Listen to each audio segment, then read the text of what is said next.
Okay, so in the last lesson we saw how our harmonic choices, specifically in the creepy cue, our harmony is just a composite of minor chords, and they are atonal, so these chords do not all adhere to one unified key.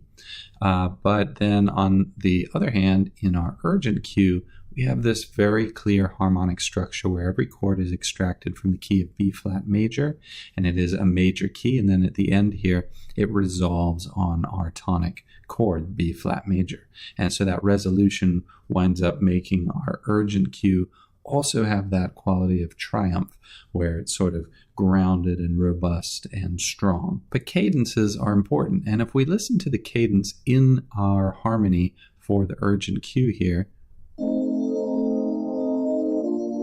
that cadence right there, that's really what we call a cadence. And essentially what's happening is that we are creating a 5 chord that goes to a 1 chord. Now, if you don't know what a 5 chord and a 1 chord is, I'm going to give you a brief synopsis, but you can also check out my other course that's designed to support this course, where I talk a little bit more about the elements of music theory that you might be curious about. Essentially, a 5 chord is built off the 5th scale degree of our key, in this case, B flat major. So the 5 is the note F, and we have an F chord. It's a major triad, and it's a tense chord that wants to resolve towards a tension leading to resolution. And we want to make sure that we're using the full capabilities of the harmonic structure to then support our emotional experience, right? So I have this 5 chord, this F7 chord.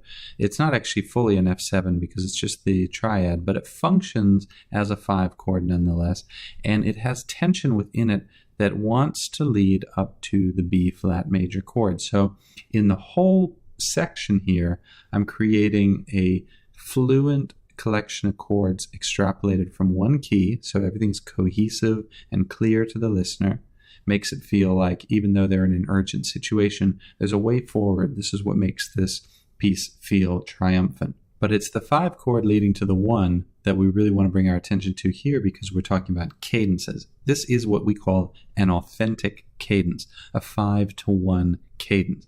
And it concludes this part of music. That's really what the cadence does. It's a conclusion. It's like a period on a sentence. So let's go ahead and listen to our harmony in the spooky cue.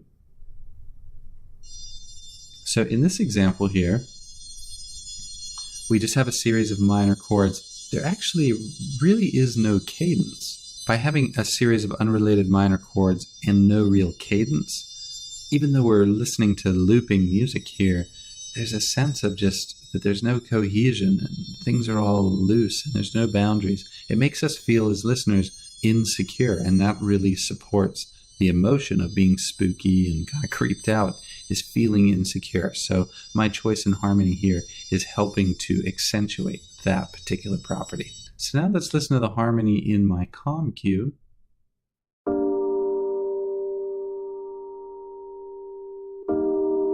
Now once again here, we are technically in the key of B flat major, but we have a different cadence. The cadence here is a half cadence. What a half cadence means is that our last chord is a 5 chord. And the 5 chord here, which is again an F chord, because we're still in the key of B flat major technically, but landing on this 5 chord kind of sets us up. It makes us feel like we're about to go somewhere, and there we go. We land back. It's not that the piece ends with a 1 chord, it actually starts with a 1 chord, and we call it a turnaround because the 5 chord here, the F that happens right here, that F is the 5 returning to the 1 right there.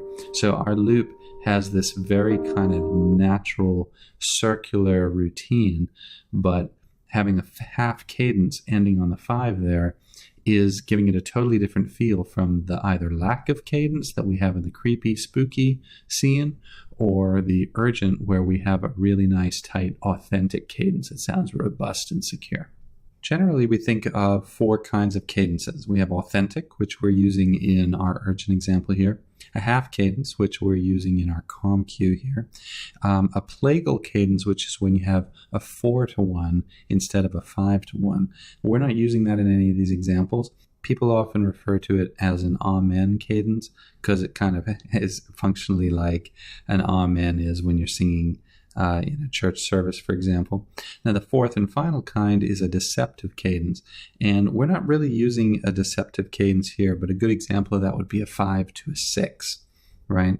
Then, of course, as we're doing in our spooky, creepy cue, or at least my example, there is no cadence at all. It's basically totally atonal, and that's what we want because we want to disorient our listener. So that's an effective discussion on cadences.